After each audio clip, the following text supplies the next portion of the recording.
तयारीला लागायचं आहे. अनेक ठिकाणी उपोषण सुरू केलं, अनेक ठिकाणी उपोषण सुरू करायचंच आहे.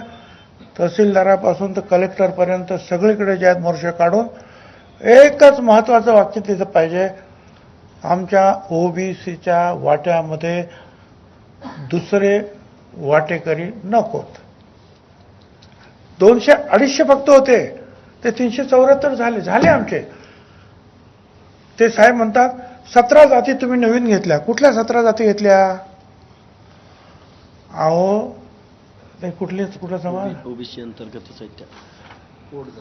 पोट जाती हे पोट जाती होत्या वेगळे नाव. बरं का. लिंगायत समाजाच्या पोट जाती होत्या. हं?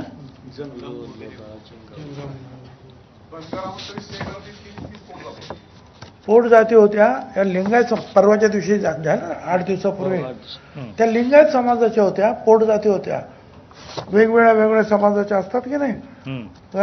माळी समाजामध्ये आहे, हळदी माळे, कोळसे माळे, फुल माळे, आमच्या तसे 1 बैल तेली, 10 बैल तेल वगैरे वगैरे.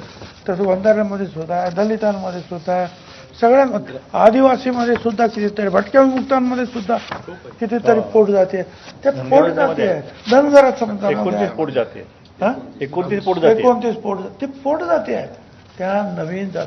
आणि ते कसं काय आहे त्याच्यासाठी आयोगाकडे जावं लागतं. आयोग वर्षभर 1.5 वर्ष त्याचा अभ्यास करतं, मग आयोग कळवतो गव्हर्नमेंटला की तुम्ही यांना घ्या, आणि मग गव्हर्नमेंट ते स्वीकारतं.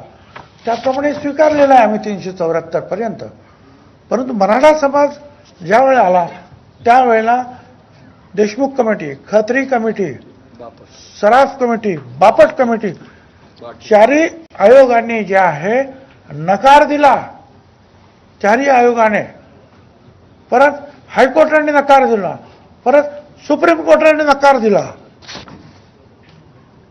आता आणि तुम्हाला हेही सांगतो, ही जे मंडळी म्हणतात मुख्यमंत्र्याच्या हातात हे नाही,